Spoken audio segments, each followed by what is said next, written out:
Assalamualaikum warahmatullahi wabarakatuh.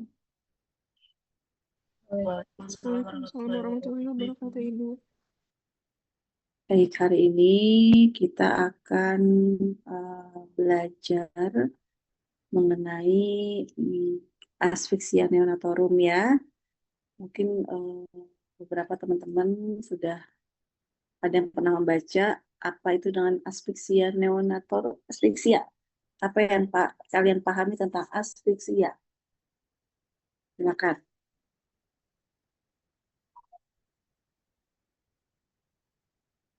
Ada yang mau ini dulu sebelum dimulai? Menurut kalian apa sih asfiksia? Gitu. Ada yang mau berpendapat? Silakan.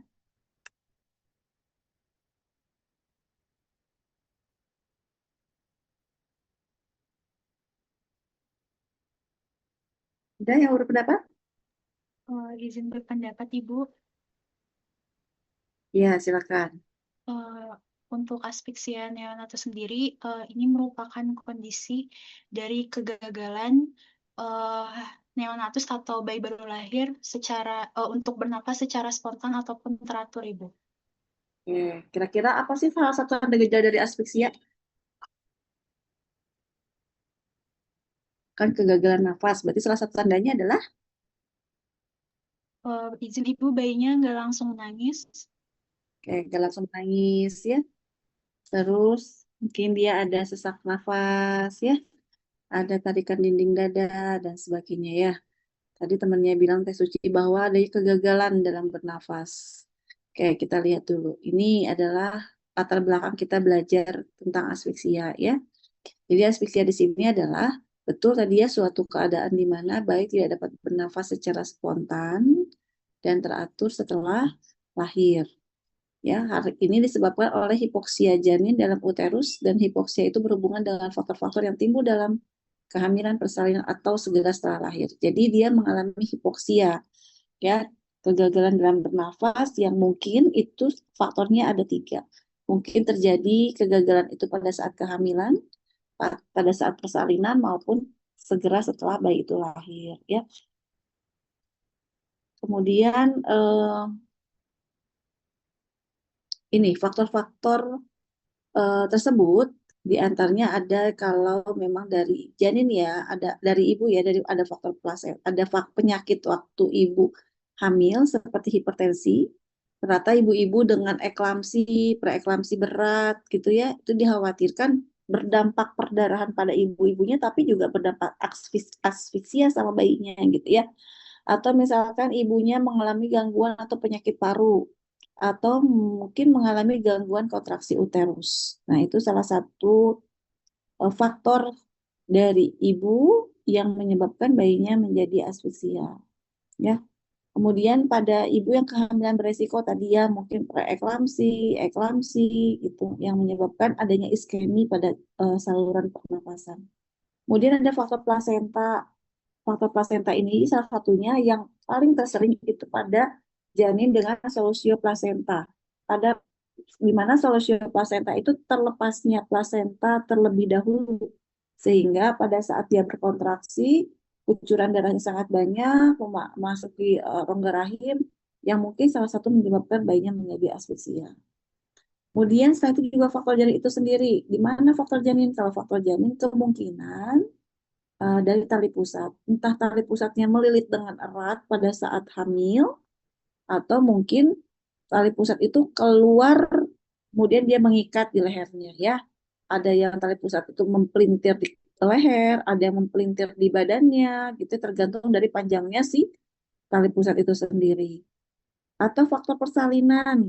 Faktor persalinan juga merupakan salah satu faktor yang menyebabkan adanya asfiksia di mana mungkin salah satunya adalah partus lama atau partus tindakan-tindakan tertentu. Misalkan rata-rata bayi yang mengalami asfiksia dengan bayi lahir dengan bantuan vakum. Kan vakum itu disedot ya ininya ya. Jadi mungkin itu adalah salah satu tindakan yang bisa menyebabkan anaknya asfiksia. Atau misalkan partus lama atau dia dengan apa namanya dengan distosia bahu misalkan. Itu juga salah satu bisa menyebabkan terjadinya asfiksia. Jadi asfiksia ini secara garis besarnya adalah dia kekurangan pengiriman oksigen. Kita sebutnya dengan hipoksia, di mana hipoksia itu adalah kurangnya pengiriman oksigen ke organ akibat cedera dari hiposemik atau iskemik yang terjadi berdekatan dengan persalinan ataupun dengan kelahiran. Jadi di antara itu apa salah satunya? Mungkin dia seperti turtle sign ya, kepalanya mundur maju pada saat dia mau bersalin, karena mungkin lilitan tali pusat, mungkin karena partus lama, mungkin karena bayi besar. Nah, itu salah satu terjadinya apa itu dengan asfiksia. Atau misalkan apa sih yang disebut dengan asfiksia neonatal itu kalau kita melihat dari gejala fisiknya, dari gejala metaboliknya, serta gangguan-gangguan di organnya itu terjadi asfiksia atau terjadi hipoksia atau iskemik perinatal. Yang sebelumnya mungkin nilai Apgarnya bagus ya, kemudian jadi nilai Apgarnya jelek. Nah, itu bisa dinilai dari situ. Kemudian juga asfiksia ini bukan hanya dari ibu, janin, plasenta atau persalinan. Asfiksia juga terjadi akibat gangguan pertukaran oksigen dan karbon dioksida yang segera tidak diatasi. Sehingga apa? Menimbulkanlah penurunan O2 dalam darah, kemudian dia meningkatnya CO2 dalam darah, sehingga terjadinya asidosis sampai ke disfungsi multiorgan. Akhirnya terjadilah seperti yang namanya dengan asfiksia. Untuk epidemiologinya, gitu ya, bahwasannya diperkirakan bahwa sekitar 23% seluruh angka kematian neonatus di seluruh dunia itu disebabkan dengan asfiksia neonatorum, dengan proporsi lahir matinya yang lebih besar. Kemudian juga menurut WHO sejak tahun 2000 sampai 2003 itu asfiksia menempati ukuran ke-6 sampai sekarang sebanyak 8%. Salah satu penyebab kematian anak di seluruh dunia. Sehingga diperkirakan 1 juta anak yang bertahan untuk mengalami asfiksia saat lahir dan hidup itu biasanya berdampak pada bayinya. Salah satunya adalah anak itu akan mengalami cerebral palsy atau retardasi mental. Jadi sebagai bidan harus aware pada saat dia kehamilan, cek DJJ-nya. Ya, cek DJJ-nya itu jangan hanya cek, oh ya ada, tidak, dihitunglah 1 menit full supaya terlihat apakah dia reguler atau irreguler. Kalau dia irreguler, kita kasih tindakan. Kalau dia reguler, ya berarti dia bagus. Karena apa? Ini akan menyebabkan jangka panjang sama anaknya jika dia kekurangan oksigen. Salah satunya adalah cerebral palsy atau retardasi mental. Dan kita harapannya tidak menyumbang karena karena kesalahan kita mengasuh, jangan sampai kita menyumbang angka cerebral palsy dan retardasi mental. Karena cerebral palsy dan retardasi mental bisa kita cegah jika kita melakukan penanganan yang tepat pada kasus-kasus dengan asfiksia neonatal. Nah, asfiksia ini juga 3 penyebab utama kematian perinatal di Indonesia. Selain asfiksia, itu juga ada gangguan pernafasan atau RD atau respiratory disorder, ya, kemudian prematuritas, dan yang terakhir adalah sepsis neonatal. Ini adalah 3 penyebab utama kematian perinatal di Indonesia. Nah, penyebab utama kematian pada minggu pertama kehidupan seperti asfiksia, sepsis, dan komplikasi berat badan lahir rendah. Itu adalah penyebab kematian yang mungkin di menit-menit pertama mereka lahir. Jadi harus benar-benar diobservasi. Ya. Dan kurang lebih 99% kematian ini terjadi di negara berkembang dan sebagian besar kematian dapat dicegah dengan pengobatan yang tepat. Makanya ada penanganan pada bayi-bayi dengan asfiksia jika bayi yang keluar itu mengalami asfiksia. Ya. Oke, kalau kita melihat dari asfiksia neonatorum ada tadi kegagalan nafas secara spontan ya dan teratur pada saat lahir atau beberapa saat setelah lahir yang ditandai dengan hipoksemia, kekurangan O2 dalam darah, atau hiperkarbia, ada kelebihan CO2 dalam darah, dan asidosis. Ya, itu yang harus kalian paham. Kemudian, sebelum kita melihat kemas asfiksia neonatorum, beberapa perubahan fisiologis pada janin menjadi bayi itu ada 3. Ada perubahan peredaran darah, ada perubahan pernafasan, dan ada perubahan napas panas tubuh. Jadi hati-hati dengan fisiologis janin jika kita tidak tangani dengan baik bisa menjadi sesuatu yang tidak baik. Kita harus bisa melihat perubahan peredaran darah, kita harus bisa melihat perubahan pernafasan, kita harus melihat perubahan panas tubuh pada si bayi, gitu ya. Nah, pada saat dia lahir, secara fisiologinya mungkin sudah diajarkan itu di baru lahir ya. Saya coba mengingatkan kembali bahwa fisiologi pernapasan bayi baru lahir itu O2 itu berperan penting ya sebelum dan sesudah persalinan. Jadi dalam rahim itu melalui mekanisme ada yang namanya difusi melalui plasenta yang berasal dari ibu diberikan kepada darah janin. Jadi pernafasan bayi itu dari ibu kemudian masuk ke plasenta kemudian disalurkan si pernapasan itu dari plasenta ke si janin. Nah gitu ya. Jadi sebelum lahir biasanya si paru-paru bayinya itu si alveoli-alveolinya itu masih menguncup karena masih terisi oleh cairan. Paru-paru janin tidak berfungsi sebagai sumber oksigen dulu karena sumber oksigennya baru dari plasenta. Ya, ketika di ketika dia lahir, kan dia lahir ya, engagement gitu ya, fleksi, defleksi, akhirnya dia mengeluarkan putaran paksi luar, akhirnya dia bayi lahir, putaran paksi luar, akhirnya kita biparietal.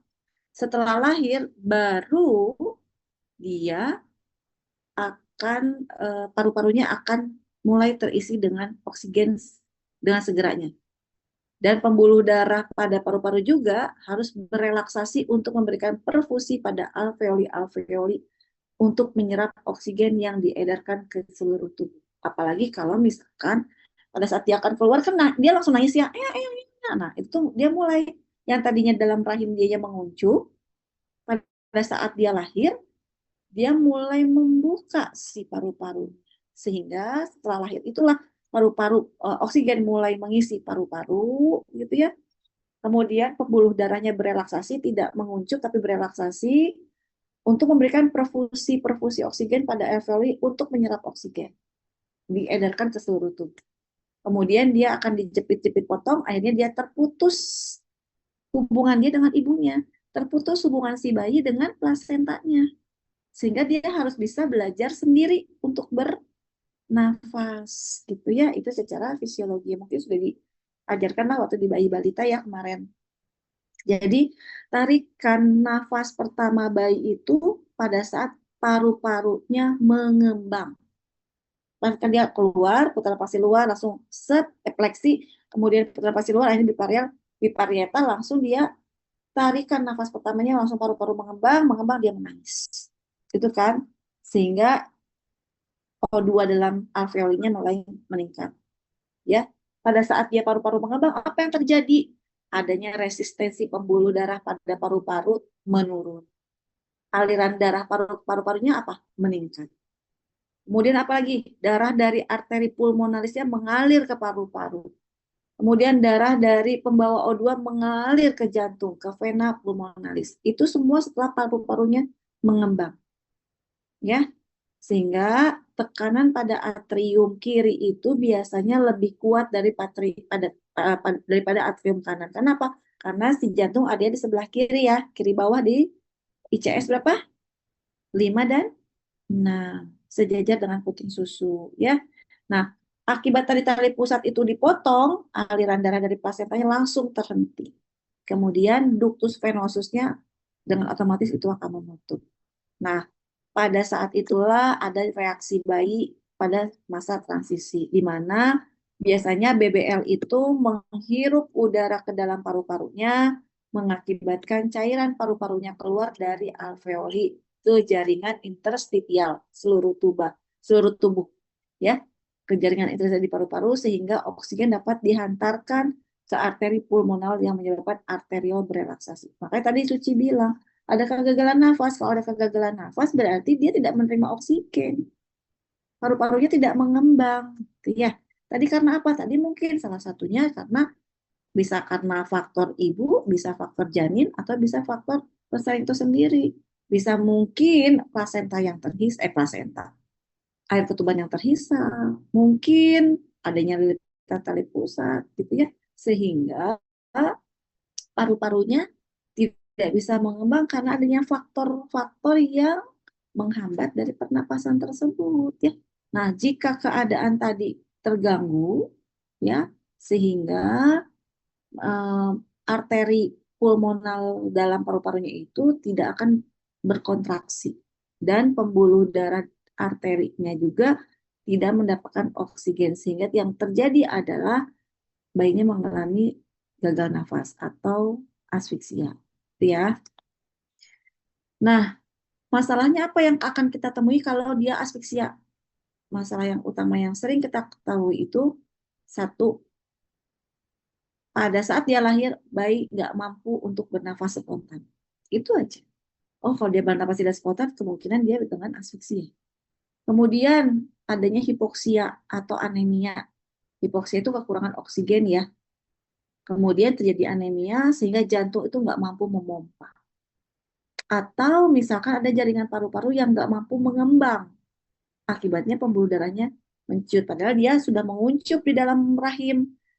Ya, dia belum bisa membuka. Tapi pada saat dia lahir, dia langsung dan otomatis membuka. Gitu, mengembang.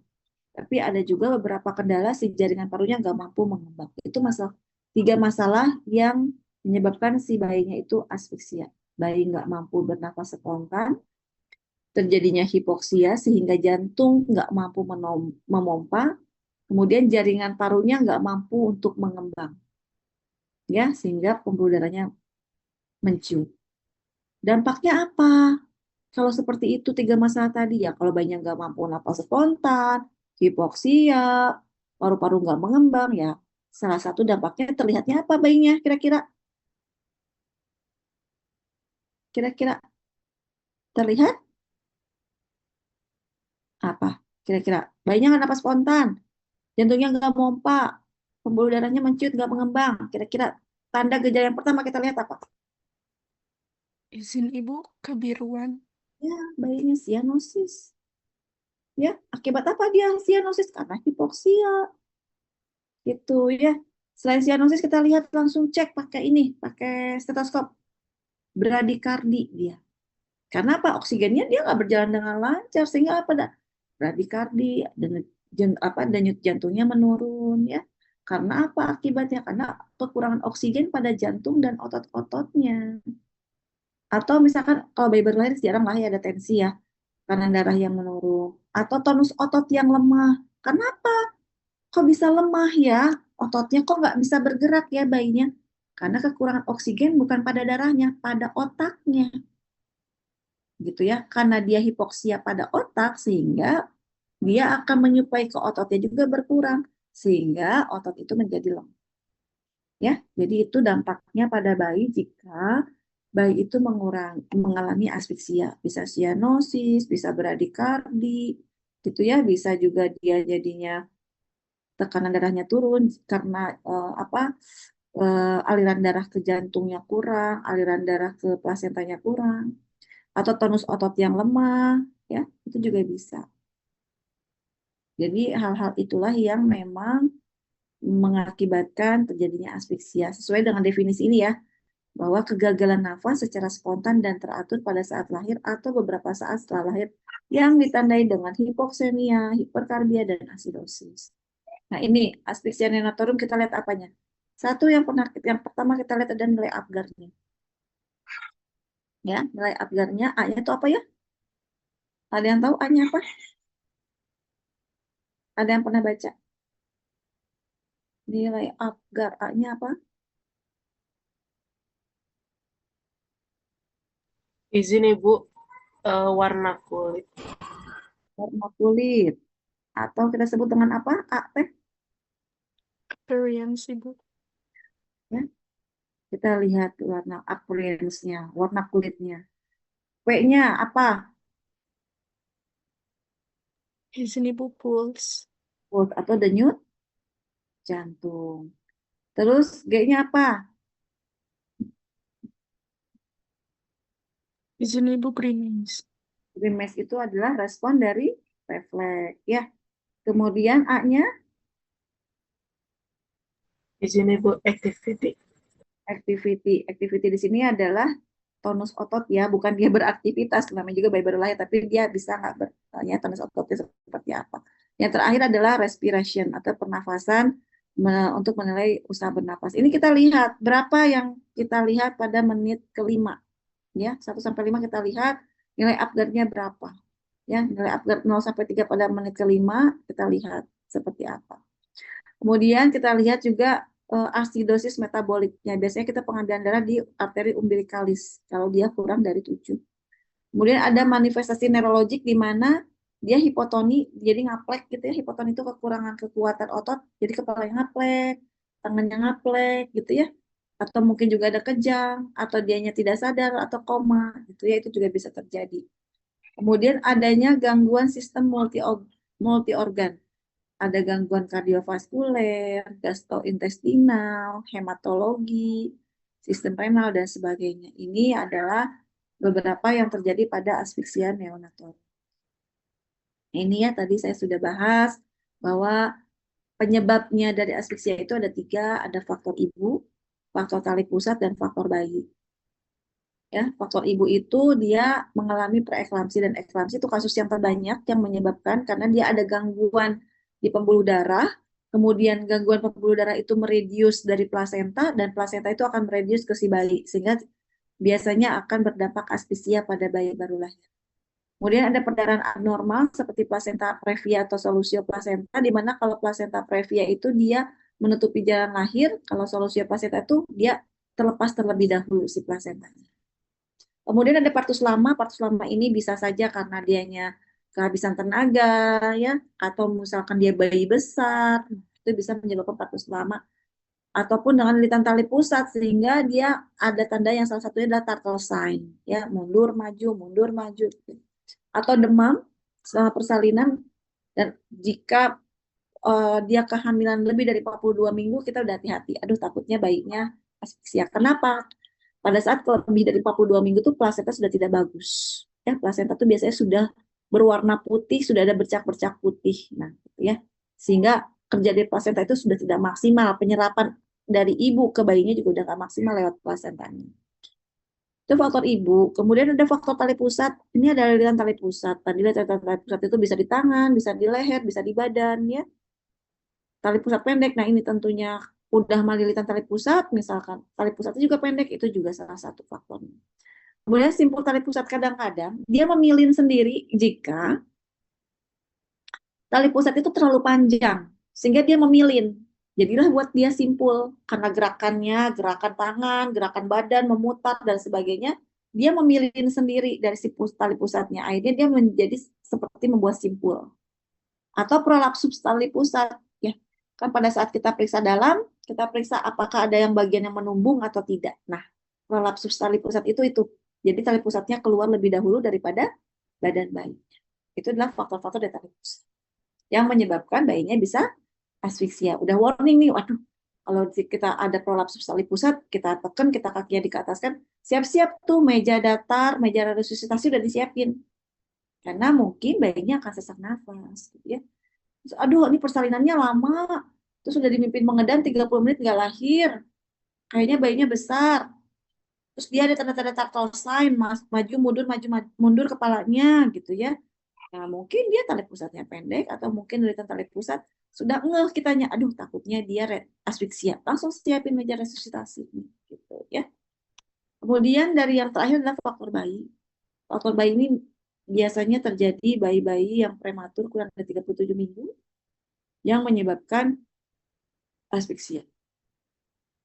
Persalinan dengan tindakan tadi ya, presentasi bokong, gemeli, distosia bahu, ekstrasi vakum, forceps. Kalau vakum itu disedot dari kepala, kalau forceps itu ditarik dari telinganya, ya. Kemudian kelainan bawaan, ya tadi ada kelainan jantung, ada Down syndrome, ya, dan banyak hal. Yang kemarin kita sudah bahas, mungkin juga dia kemarin dengan spina bifida, mungkin juga dia dengan anencephalus. Nah, itu juga bisa menyebabkan asfiksia, ya. Kemudian juga air ketuban yang berwarna hijau tentunya. Ini ya epidemiologinya bahwa 23% loh seluruh angka kematian neonatus itu di seluruh dunia disebabkan dengan asfiksia perinatal. Jadi hati-hati. Ketika kita udah tahu bahwa 23% menyumbang angka kematian, berarti kita bidan wajib mumpuni dalam melakukan perawatan asfiksia nantinya atau tindakan asfiksia, ya. Ini patofisiologinya, di mana kita punya tiga, ada persalinan lama, ada lilitan talit pusat, ada presentasi janin abnormal, di salah satunya adalah dengan sungsang, terus ada paralisis pusat pernafasan, ya, atau kekurangannya otot-otot dalam sistem pusat pernafasan. Kemudian juga mungkin ada karena faktor obat-obatan. Sehingga timbullah yang namanya asfiksia, di mana di asfiksia ini kita sama-sama tadi saya sudah jelaskan bahwa janin ini kekurangan O2, tapi dia kelebihan kadar CO2. Apa tandanya? Adalah salah satunya nafas cepat, atau bisa juga apne. Kalau kita cek pola nafasnya udah nggak efektif, kita lihat DJJ-nya tidak efektif, kemudian kita tekanan darahnya juga biasanya menurun. Kemudian janin ini akan dikasih rangsangan, namun janin biasanya tidak bereaksi terhadap rangsangan pada saat dia asfiksia, yang menyebabkan salah satunya dengan kematian. Gitu ya. Itu kalau dia nafas cepat. Selain itu juga karena kekurangan O2, supaya O2-nya menurun, terjadilah kerusakan otak dan sampai dia mengakibatkan kematian pada bayi. Atau bisa juga adanya resiko cedera. Misalkan resiko cedera ini gimana? Dia kerusakan otak, dia nggak meninggal, tapi dia mungkin ada kelainan kongenital, kelainan pada saat dia lahir. Itu ya, ada cacat, entah dia tidak bisa bicara, tidak bisa bergerak, atau koma, dan sebagainya. Itu adalah resiko cedera dari kerusakan otak. Kemudian supaya O2 dalam darahnya menurun. Karena apa? Karena dia beresiko adanya ketidakseimbangan suhu dalam tubuh. Nah, ini juga satu hati karena ketidakseimbangan suhu tubuh itu kan bayi apalagi ya tadinya di dalam dengan perut ibu, terus kemudian dia ada selaput ketuban, ada air ketuban, dia hangat, terus dia keluar, itu akan beradaptasi. Akhirnya adanya resiko ketidakseimbangan suhu tubuh. Itu ya. Jadi selain asfiksia yang janinnya kekurangan O2 dan kadar CO2 yang meningkat, bisa juga dikarenakan paru-paru terisi cairan. Misal pada kasus apa coba teh? Kita nggak tahu. Kok paru-parunya terisi cairan sih? Kira-kira kasus apa?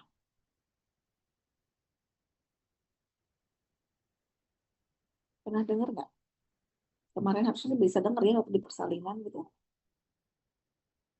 Paru-paru terisi, paru-paru bayi terisi cairan. Nah, ini disedot ya apa?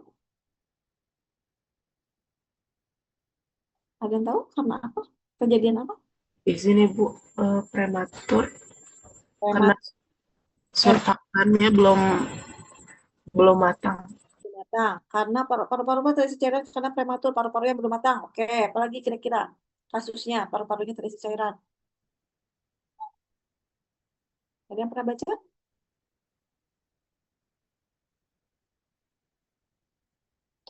Harusnya pernah ya waktu persalinan. Kira-kira ada yang ingat nggak ya? Apa sih yang menyebabkan paru-paru pada bayi itu terisi cairan?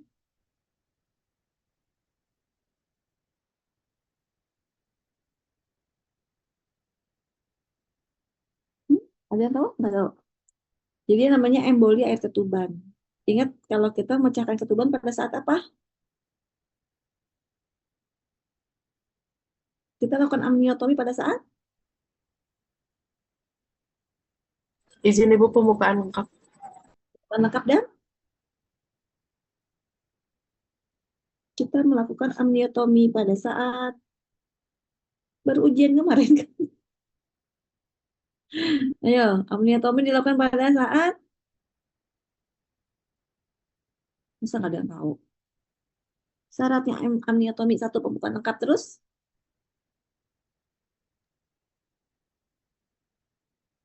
Ding dong, nggak lulus nih tema 10-11. Ayo, tema 10-11 nggak lulus dong. Tali pusat dipotong pada saat, tali pusat dipotong. Ya, pada saat apa? Amniotomi dilakukan pada saat? Masa aktif Ibu. Fase aktifnya kapan? Izin Ibu pada saat kepala bayi sudah ada di PAP. Kepala bayi sudah turun, apalagi?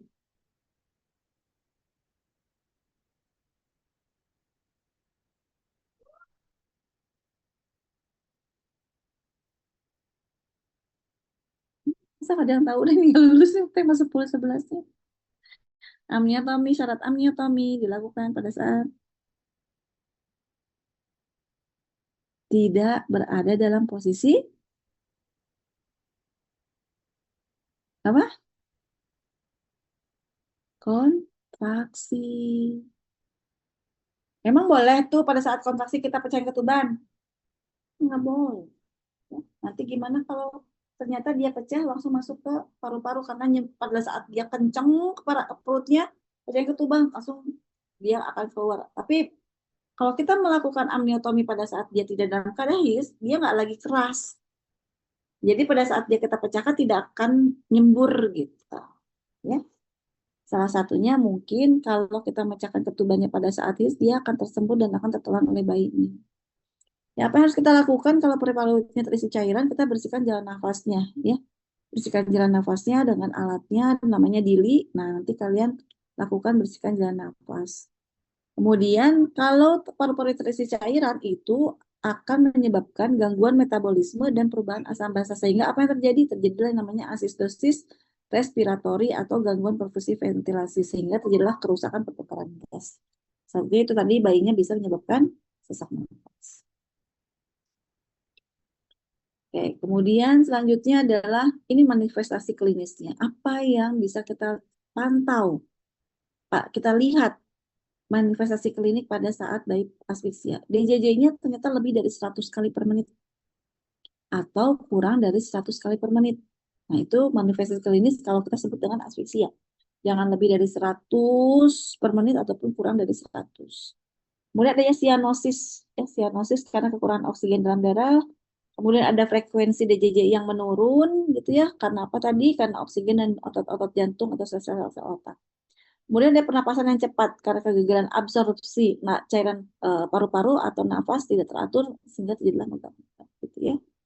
Ini manifestasi klinis yang bisa kita lihat pada bayi-bayi dengan yang asfiksia. Kita pantau DJJ-nya, kita lihat keadaan warna kulitnya, kemudian kita lihat juga frekuensi jantungnya gitu ya. Kemudian kita lihat juga dari pernafasan. Itu yang bisa kita lihat manifestasi klinik dari yang namanya resusitasi. Oke, sekarang diagnosisnya. Diagnosisnya ini kalau kita lihat dari anamnesis, jika didapatkan gangguan atau kesulitan bernafas waktu lahir, dan lahir tidak bernafas atau menangis, pada anamnesis juga diarahkan untuk mencari faktor resiko. Ini ya, sama-sama kita lihat adalah catatan Apgarnya. Catatan Apgarnya itu satu warna kulit tadi sudah kita bahas. Kalau kita lihat 0, kalau kita lihat biru pucat berarti nilai dia 0. Terus kemudian kita frekuensi jantungnya ada kurang dari 100 kali per menit, berarti nilainya 1. Rangsangan refleksnya atau grimasi itu ada ketika kita rangsang si bayinya atau punggungnya atau tangannya dia nggak gitu, dia nggak gelitik gitu ya. Berarti gerakannya sedikit. Tapi kalau kita rangsang, misalkan dia ada batuk, ada bersin, nah itu nilainya 2. Kemudian tonus ototnya, kalau kita lihat pada saat dia hipotonus, lunglai gitu, ngaplek gitu ya, kita nilainya 0. Tapi kalau misalkan di fleksi di ekstremitas aja, hanya kaki aja yang bergerak, tapi tangannya tidak, kita kasih nilainya 1. Dan yang terakhir adalah pernafasannya. Jika tidak ada pernafasannya, itu tidak ada, berarti 0. Menangis lemah atau meringis, itu kita sebutnya dengan 1. Tapi pada saat dia lahir menangisnya kuat, gitu ya, itu nilainya 2. Baru kita tambahkan, misalkan biru, warna kulitnya biru, berarti 0. Frekuensi jantungnya kurang dari 100, berarti 1. Gerakan rangsangannya sedikit, berarti 1, berarti nilainya 2. Ya, frekuensi jantungnya 1, rangsangan refleksnya 1, tonus ototnya 0, karena lunglai dan pernapasannya 1, berarti nilainya 3. Ya, warna kulitnya 1, frekuensi jantungnya 1, gerakan sedikitnya 1, jadi 3, tambah pernapasan respiratorinya menangisnya lama itu 1, jadi 4. Itu kita katakan dengan Apgarnya nilainya 4. Ya, jadi cara menghitungnya ya. Ada 0, 1, 2. Nanti tinggal ditambahkan hasilnya. Kalau nilainya 4 ya berarti kita mengacunya kita ke asfiksia. Kan yang normal itu adalah 9 sampai 10 ya. Kalau nilainya di bawah 8, di bawah 9 berarti dia masuk ke dalam kategori asfiksia. Selain tadi kita penilaian dengan Apgar, kita juga ada penilaian dengan pemeriksaan penunjang. Kita periksa dulu laboratoriumnya, kita periksa darah rutinnya, kita periksa analisis gas darahnya, gitu ya. Kemudian kita pemeriksaan darah lewat perifer yang di sini secara lengkap, pemeriksaan radiologi, analisis gas darah, pemeriksaan radiologi, gula darah sewaktu itu perlu juga, apalagi kalau bayinya besar ya, 4 kilo. Nah, periksa gula darah sewaktunya. Tidak menutup kemungkinan si bayi itu mengalami dengan hiperglukosa sehingga terjadi sesak nafas, atau dia hipoglukosa. Kita juga kasih oksigennya ya. Kemudian pemeriksaan USG-nya kita lihat, pemeriksaan elektrolit darahnya, kemudian kita bisa lihat CT scan. Yang ini adalah beberapa pemeriksaan penunjang yang harus dilakukan sebagai bidan jika di rumah sakit ya. Kalau di tempat praktek kan mungkin nggak ada ya. Kita lakukan rujukan aja. Nah, kalau di rumah sakit, kalau di puskesmas ataupun di TPMB, tugas kita ketemu sama yang nama aspiksia langsung rujuk ya, dengan penanganan yang terlebih dahulu. Nah, tata laksananya kita lihat penilaian awalnya. Satu, bayinya menangis nggak ya? Bernapas nggak ya? Ini satu lagi nggak ada, saya lupa. Warna kulitnya gimana? Tonus ototnya baik nggak? Jadi 3 hal penilaian sekelintas itu adalah: satu, warna kulit sianosis atau tidak, apakah bayinya bernafas atau menangis, yang ketiga apakah ada tonusnya atau tidak. Ya, kalau jawabannya iya semua dari penilaian awal berarti dia bagus. Tapi ada satu jawaban tidak, kita langsung ke langkah resusitasi, melakukan resusitasi pada bayi karena bayi ini mengalami dengan asfiksia. Misalkan nih, tonusnya lemah, bayinya nggak bernafas, gitu ya, warna kulitnya sianosis, langsung aja lakukan langkah awal resusitasi, ya.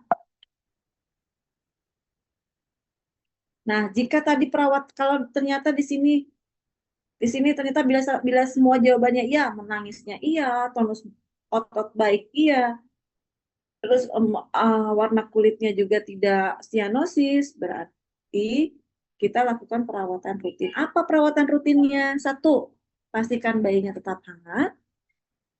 Kedua, keringkan. Yang ketiga, observasi pernapasan, laju denyut jantung, dan tonus otot. Kan pasti ya pada bayi baru lahir itu penilaian selintas, tidak menangis kuat atau tidak, warna kulit gitu kan. Warna kulit sama apa tadi? Menangis kuat, gerakan otot sama warna kulit. Kemudian dia bagus tuh, berarti kan langsung di IMD kan, ya kan? Kalau di APN langkah berapa tuh? Langsung di IMD kan. Setelah IMD, kita di akhir setelah ibunya plasentanya keluar dan bla bla bla, kita lakukan perawatan rutin. Keringkan, pastikan bayi tetap hangat, observasi pernapasan, laju denyut jantung, dan tonus. Pada saat lakukan IMD, poin ketiga wajib dilakukan. Jangan sampai dibiarkan bayinya gitu pada saat IMD, tapi kita lihat juga pernafasannya, denyut jantungnya, tonus ototnya, gitu. Takutnya terjadi suatu kelainan ataupun terjadinya asfiksianya tidak langsung spontan, tapi dianya berjeda, tapi tiba-tiba dia ada sesak nafas. Itu yang harus kita observasi ya, pernafasan, laju denyut jantung, dan tonus otot.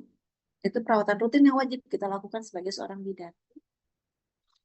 Kemudian ini langkah awal. Pemberian VTP harus dilakukan dalam 60 detik pertama. Jika dalam 60 menit pertama bayinya nggak menangis, ada retraksi dan dinding dada. Apa yang harus kita lakukan? Satu, memberikan kehangatan. Ya, lihat ruangan, jangan sampai ada ventilasi, jangan nyala AC dan sebagainya. Kita cegah namanya hipotermia. Kemudian kita letakkan bayi di atas meja resusitasi di bawah pemancar sinar. Masih ingat di APN berapa watt, berapa jaraknya? Meletakkan bayi di atas meja resusitasi di bawah pemancar sinar. Pemancar sinar ini masih ada yang hafal? Jaraknya berapa senti? Terus wattnya berapa? Ada yang tahu? Coba sambil refresh ya. Nah, enggak, ada yang tahu enggak? Di meja resusitasi kita simpan berapa jarak sentimeter dari eh, pemancar sinar atau lampu ke badan bayi, atau ya itu berapa jaraknya dan berapa wattnya si lampu tersebut. Ada yang tahu? Oh, silakan, ada yang tahu nggak? Kita feedback sedikit ke persalinan. Ayo, 35 orang, saya nggak ada yang tahu. Izin menjawab Ibu, untuk jaraknya itu sekitar 45 sampai 60 cm, Ibu. Dengan wattnya berapa? Wattnya 400 sampai 600 watt, Ibu. Gede banget 400 watt. Panas tutung bareng teteh. Kira-kira berapa? Siapa yang tahu? Ibu apa em? Alah, alah, alah. Izin menjawab Ibu, 60 watt, Iya, 60 watt dengan jarak 60 cm. samping. Jadi ketika tadi kita udah tahu nih perinatalnya ibunya riwayat eklamsi atau tadi ada lilitan tali pusat, udah langsung siapin gelar meja resusitasi, nyalain lampunya 60 watt, nyalain dengan jarak 60. Kenapa pada saat bayi itu lahir si meja datar sudah dalam keadaan hangat? Ya, soalnya kenapa satu tuh memberikan kehangatan, mencegah hipotermia, meletakkan bayi di atas meja resusitasi di bawah pemancar sinar. Normotermianya 36,5 sampai 37,5. Otomatis ketika kita tadi melihat 3 faktor yang mengakibatkan asfiksia, faktor ibu, faktor janin, nah berarti kita udah harus siapin meja resusitasi gitu ya. Oke, memberikan kehangatan yang satu. Yang kedua, memposisikan bayi dengan membuka atau membersihkan jalan nafas. Posisikan telentang dengan kepalanya agak ekstensi begini, jadi kepalanya agak menekuk. Apa yang kita lakukan? Sedot lendirnya. Takutnya tadi ada cairan yang masuk ke dalam paru-paru sehingga paru-parunya tidak berkembang. Gitu ya. Jadi kalian posisikan bayi, bersihkan jalan nafas. Kemudian kalian mengeringkan sambil merangsang, menepuk-nepuk, menjentik telapak kaki dengan hati-hati dan menggosok punggung. Hati-hati ya. Dulu mah mengeringkan sambil merangsang itu dipukul-pukul bayinya. Tuk tuk tuk tuk tuk tuk gitu. Kan kasihan ya bayinya baru lahir udah mah hipotermi, sesak napas dipukul-pukul tuk tuk tuk tuk. Tapi tidak seperti itu sekarang ya. Kita hanya menjentikan di telapak kaki dan menggosok-gosok punggungnya. Itu saja. Ya. Kemudian posisikan kembali dan kemudian dinilai. Dinilai seperti apa? Apa yang kita nilai? Yang kita nilai adalah pernafasan, denyut jantungnya, dan tonus ototnya. Jika bayinya apnu atau megap-megap atau LDJ-nya kurang dari 100 kali per menit, lakukan VTP dan pemantauan SpO2-nya dan EKG bila ada. Jadi lakukan ventilasi tekanan positifnya jika bayinya megap-megap dan LDJ-nya kurang dari 100 kali per menit. Apa yang kita lihat? Yang kita lihat apakah bernapas spontan? Kalau bernapas spontan seperti apa? Dia mengalami distress nafas atau tahipnu atau terjadinya retraksi atau merintih. Jadi bukan tapi gitu. Itu kan merintih. Ya. Kita pastikan pemberian dengan continuous positive airway pressure dengan CPAP. Jadi bukan dikasih oksigen tapi dikasih CPAP, dikasih tekanan. Ada alatnya khusus tekanan positif buat si bayi. Ya. Dengan tekanan positif tersebut, dia yang kita berikan 7 sampai 8 cm. Jadi ada alatnya, kita tinggal putar sebanyak 7 cm, itu tekanan positifnya akan keluar. Jadi si PEP-nya dipasang si PEP-nya. Ya. Pantau saturasi oksigennya. Tahu kan saturasi oksigennya sekali taruh di sini? Atau di lengan atau di kaki bayi atau di orang dewasa udah pernah lihat kan ya saturasi ya alatnya. Nah, yang bayi juga sama ya. Cuman dia lebih kecil. Kita pantau saturasi oksigennya. Kalau bayi itu kurang dari 90. Kalau orang dewasa kan 93, 98 ya. Nah, kalau bayi 90 masih oke. Pantau saturasi oksigennya. Bila gagal dengan pemberian CPAP, baru kita pertimbangkan dengan intubasi atau memberikan bantuan alat nafas. Ya.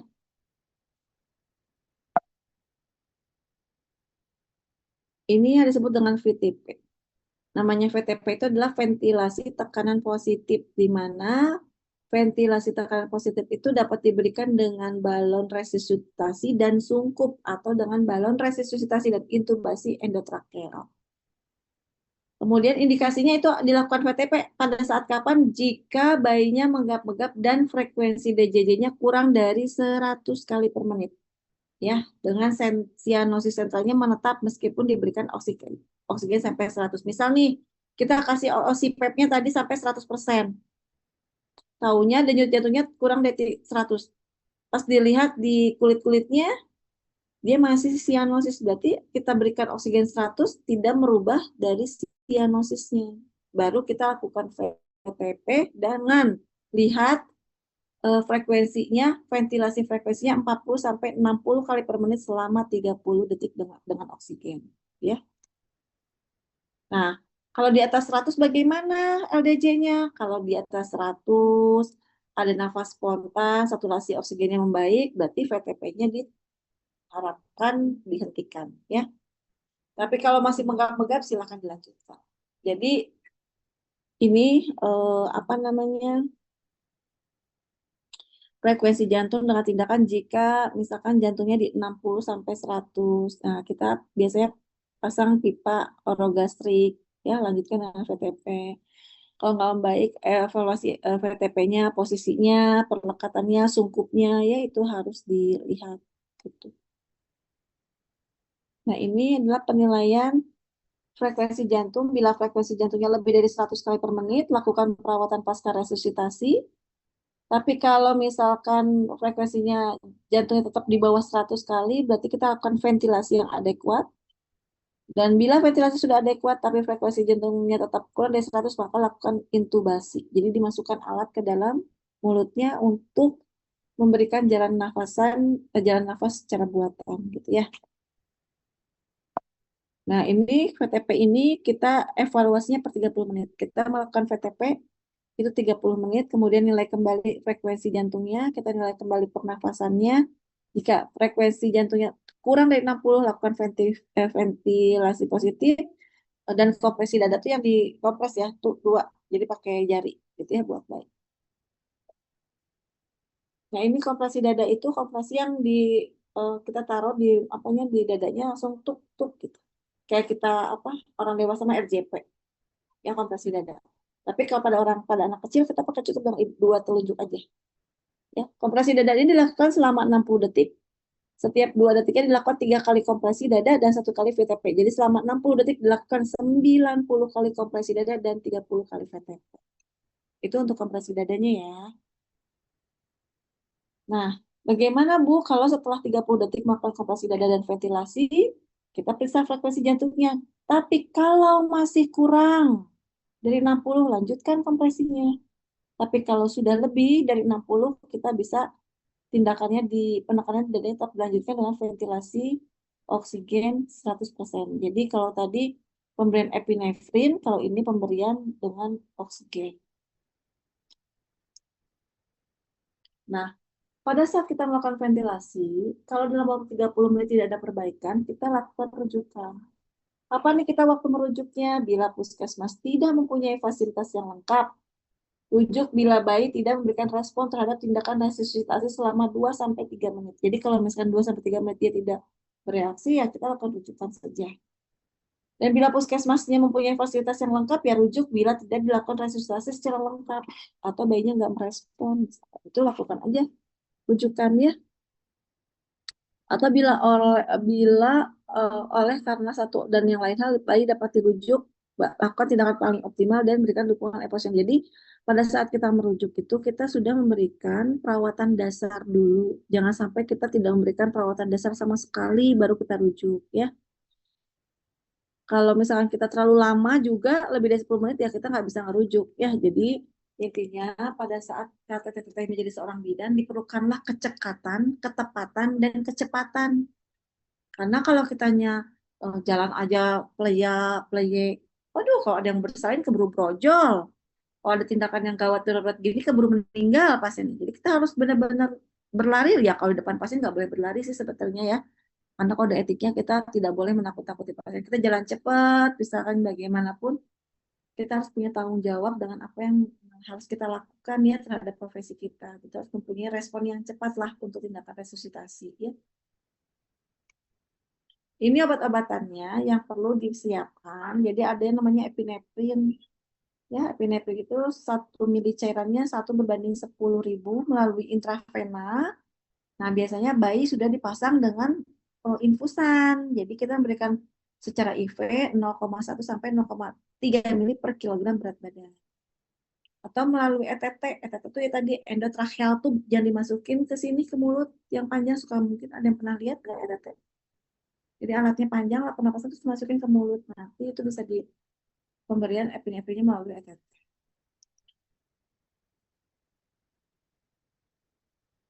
Nah, ini alur resusitasinya saya ambil dari IDAI.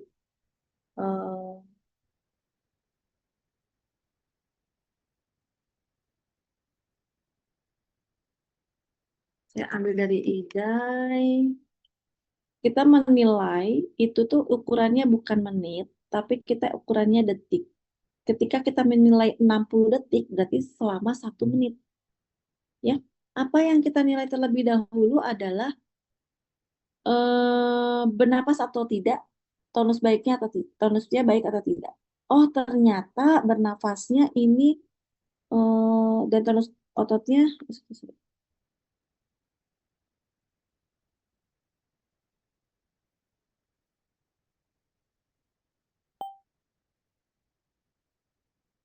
ya. Ternyata pas dilihat di sini tonus ototnya baik, terus pernafasannya baik gitu ya. Kita lakukan perawatan rutin, pastikan bayi tetap hangat, keringkan bayi, lanjutkan observasi pernafasan dan sebagainya. Tapi kalau misalkan dia tidak bernafas dengan baik atau tidak menangis atau tonus ototnya buruk, ya kita lakukan langkah awal. Satu, pastikan bayi tetap hangat. Kalau dia basah semua, ya kainnya basah dan sebagainya, langsung ganti.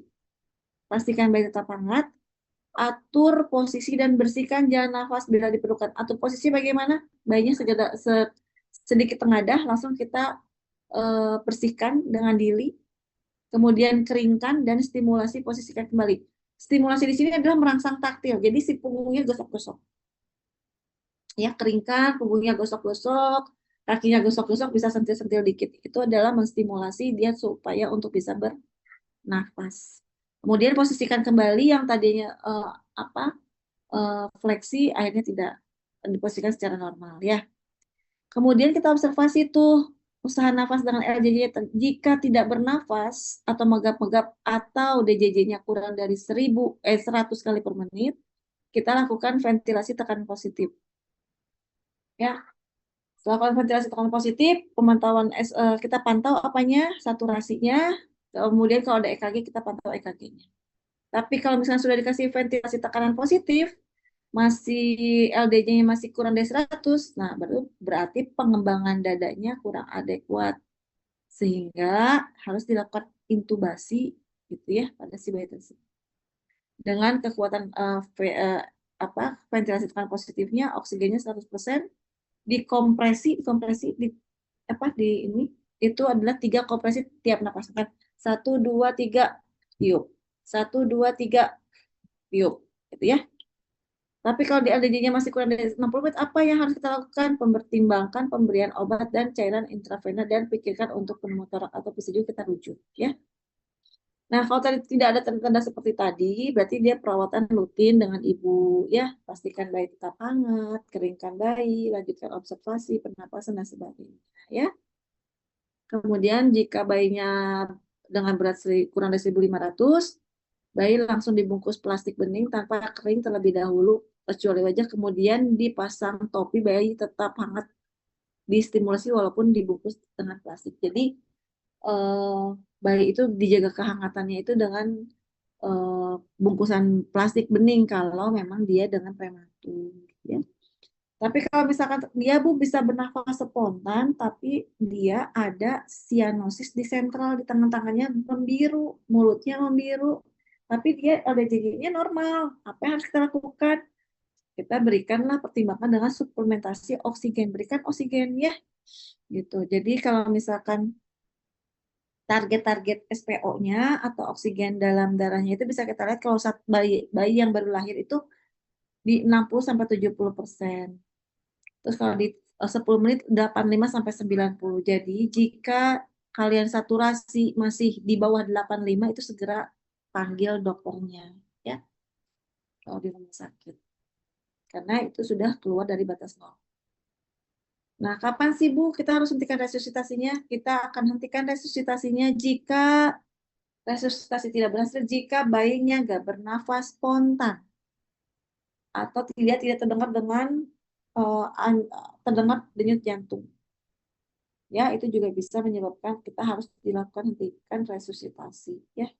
Dan setelah resusitasi tadi secara efektif selama 15 menit, tidak ada perkembangan, kita hentikan. Nah, ini ada komplikasinya jika dengan bayi asfiksia. Salah satunya ada udim otak. Jadi ada pembengkakan pada otak. Ada perdarahan pada otak. Atau ada hiperbilirubinemia. Atau ada yang sampai kejang. Atau ada yang sampai koma. Dan mungkin resusitasi dari pneumonia itu adalah satunya adalah pneumotoraks. Yaitu harus hati-hati komplikasi-komplikasi yang terjadi jika bayi yang kita pegang itu mengalami dengan asfiksia. Ini prognosisnya. Apabila penata-laksanaan cepat, maka prognosisnya pasti akan lebih baik. Ya, asfiksia itu dapat menimbulkan kematian pada hari-hari pertama atau kelainan saraf permanen. Asfiksia juga dapat menyebabkan kejang bahkan sampai koma karena tadi supaya oksigen ke dalam otaknya tidak maksimal sehingga bayinya menyebabkan kejang. Ya. Oke, tadi sudah dilakukan nih resusitasi apa nih yang harus dilakukan? Bayinya bagus, jadi bayinya bisa nangis spontan setelah diresusitasi, terus kemudian DJJ-nya tidak kurang dari 100. Apa yang harus kita lakukan? Satu, jaga temperatur tubuh bayi, baik dengan selimut ataupun didekap oleh ibunya. Akan lebih baik kalau didekap sama ibunya ya, atau disebut kita metode kanguru, gitu ya. Terus kemudian minta ibu untuk segera menyusunya. Jika kita temukan bayinya, cek dulu tes refleks rutinnya, kalau ada mencari, terus teks juga dia suckingnya, swallowingnya, kalau ada menelan, terus udah gitu menyedot, nah berarti dia refleksnya bagus, sehingga kita bisa menyusukan bayinya. Tapi kalau dia mengalami hipotoni, sebaiknya jangan dulu disusui ya, takutnya tersedak. Jadi lebih baik kita pakai pipet kalau dia menyusui itu ditampung ASI-nya ya. Mencegah infeksi ikutan atau paparan bahan tidak sehat. Kemudian pantau kondisi kesehatan bayi secara berkala, termasuk kemampuan mengisap ASI-nya tadinya. Biasanya bayi-bayi dengan asfiksia itu dia refleks hisapnya kurang, ya. Apalagi kalau dianya prematur gitu, kadang-kadang dia hipotonus juga gitu ya. Dan beritahu kepada ibu bahwa terdapat tanda-tanda gejala gawat darurat. Misalkan demam tinggi, ikterus, lemah, tidak dapat menghisap, kejang-kejang, nah, itu langsung untuk melakukan rujukan. Oke, itu mungkin dari saya. Mangga ada yang mau ditanyakan bahwa saya simpulkan asfiksia neonatal itu adalah kegagalan nafas secara spontan yang teratur pada saat lahir dan beberapa saat setelah lahir. Etiologinya ada faktor ibu, talit pusat, dan faktor bayi. Tadi ibu ada talit pusat, ada yang plasenta previa, ada yang solusi plasenta, ada yang ibunya dengan eklamsi, bla bla bla bla. Faktor talit pusat yang talit pusatnya terpilin, talit pusatnya memanjang, talit pusatnya memendek, atau lipitan talit pusat. Faktor bayinya tadi mungkin bayinya juga tidak bernapas spontan itu karena bayi besar gitu ya, dan sebagainya. Nah, manifestasi klinisnya yaitu DJJ-nya lebih dari 100 kali per menit atau kurang dari 100 kali per menit ya. Kemudian tata laksananya kita lakukan resusitasi neonatus, nanti kita ketemu lagi di pertemuan selanjutnya bagaimana kita akan melihat bagaimana tindakan resusitasi neonatus. Ya, itu salah satu tindakan yang memang sampai saat ini dilakukan untuk bayi-bayi dengan asfiksia. Kemudian ada komplikasinya dari asfiksia itu terdapat udim otak, perdarahan otak, hiperbilirubinemia, kejang, koma, sampai pneumotor. Itu mungkin simpulan dari pertemuan kita bahwasannya kita harus aware jika menemukan 3 tanda tadi dari ibu, dari janin ya, terhadap faktor resiko terjadinya asfiksia. Sehingga bidan udah aware, udah menyiapkan tempat alat resusitasi jika bayinya mengalami asfiksia. Jadi jangan sampai kalian lupa untuk membenahi, untuk menyiapkan alat, menyiapkan obat, menyiapkan resusitasi pada bayi dengan ibu eklapsi, nah itu jangan sampai lupa. Jadi ketika kita tahu ibunya dengan eklapsi, kalian sudah menyiapkan selain partuset, kalian sudah menyiapkan atau ya, menyiapkan buat bayinya. Itu yang harus utama. Jadi kita menyelamatkan bukan hanya ibunya saja, tapi juga kita menyelamatkan bayi. Oke, sampai sini ada yang mau ditanyakan, Mangga?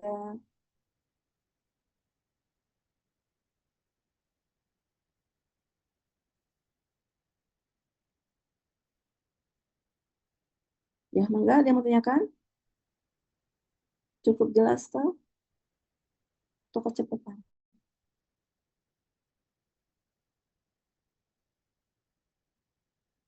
Nanti kita belajar untuk melakukan resusitasinya ya. Setelah pembelajaran hari ini, kita ketemu lagi di pertemuan selanjutnya untuk belajar tentang resusitasi dan helping baby birth ya. Jadi itu nanti kita akan sama-sama yang semacam kita melakukan apa namanya resusitasi.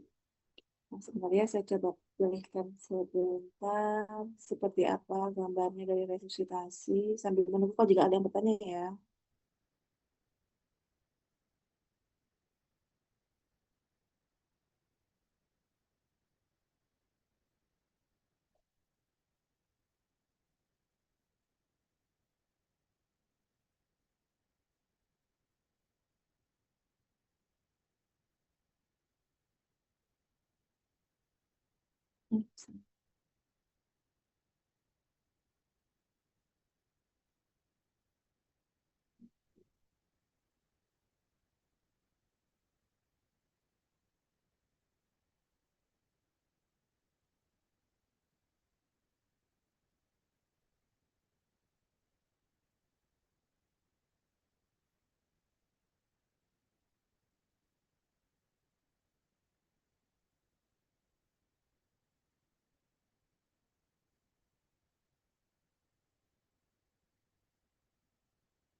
Nah ini ya, salah satunya adalah ke tanda gejalanya, dia tidak bisa bernafas, pernapasannya tidak teratur, ya, terus ada retraksi dinding dada, tangisannya lemah atau merintih, warna kulitnya pucat, tonus ototnya lemas, tidak ada denyut jantungnya atau denyut jantungnya kurang dari 100 kali per menit. Ini persiapan resusitasinya ada keluarga, ada alat, ada tempat, ya. Ini alat-alatnya, ini ada yang panjang ini, ada tabung plastik, ini semuanya terbentuk dari plastik ya. Ada tutup katupnya, ada katup karetnya, tutup katup putihnya, ada kepala sungkupnya, dan ada plastik, ada sungkupnya. Nah ini ada pengisap lendir. Pengisap lendir ini dulu udah nggak, yang ini udah nggak dipakai. Sekarang lebih banyak yang ini. Sama yang ini udah, yang paling seringnya familiar itu adalah yang itu. Untuk balon penghisap lendirnya. Atau ada yang penghisap lendirnya di ini tapi dia pakai mesin. Jadi nggak pakai ini. Takutnya dulu mah kayak gini, jadi kita nyedot. Nah nyedotnya kadang-kadang sih air ketubannya isep sama kita gitu. Jadi kan sekarang pakai alat. Oke, terus. Nah ini cara pasangnya ya. Cara pasangnya ini alatnya seperti ini. Ini namanya alat resusitasi. Kemudian si sungkup, ada sungkup ini. Sungkupnya kita masukkan ke dalam mulut bayi dengan dagunya ditarik ke atas sedikit. Ya. Nah ini pemakaian sungkup yang salah. Nah salah. Ini kenapa salah? karena dia terlalu besar sehingga dia nutupin yang namanya matanya dan hidungnya. Ini salah. Nanti ada ukuran-ukuran sungkupnya ya, bisa kalian lihat di laboratorium. Ini terlalu kecil, jadi dia hanya nutupin mulut aja. Nah, ini salah. Tapi ini kita katakan benar jika dia benar-benar menutupi mulut dan benar-benar mulut, hidung, sampai nggak ada kebocoran udara. Dan si tangan, si sungkup ini kita bentuknya huruf C. Jadi kita tahan. Si sungkupnya kan bulat nih. Kita tahan secara huruf C. Jadi dia tidak akan ada udara yang masuk. Ini posisinya benar dia kalau misalkan dia apa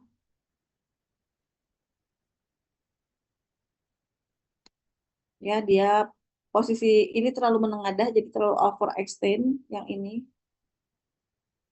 Yang ini terlalu overextend. Tapi kalau yang ini dia udah ekstensi dan ini terlalu fleksi, underextend. Jadi tidak seperti itu ya. Kemudian ini ya, ini udah bayi menangis, asuhan bayi lahir tadi, nilai sejarah, terus potong tali pusat, potong-potong, hisap jalan nafas, kemudian skin to skin kalau memang ada itu berarti kita lakukan ini. Nanti ini untuk praktek minggu depan ini. Oke, itu berarti secara kasarnya seperti itu. Nanti kita akan bisa lanjutkan pada saat pertemuan minggu depan bagaimana kita melakukan resusitasinya ya. Dan resusitasi itu kita akan lakukannya di rumah sakit. Namun pada kemampuan Bu Bidan, kalau bidan di TPMB atau bidan di puskesmas, Bu Bidan wajib bisa melakukan helping baby birth atau HBB. Itu hampir sama dengan yang namanya resusitasi, tapi ada perbedaan yang memang kalau resusitasi itu tidak bisa dilakukan di Vaskes 1. Yang bisa kita lakukan di Vaskes 1 itu adalah HBB atau Helping Baby Birth. Nanti baru kita kirimkan, kalau tidak berhasil baru kita lakukan HBB itu selama dalam perjalanan merujuk. Nanti di rumah sakit baru kita lakukan dengan namanya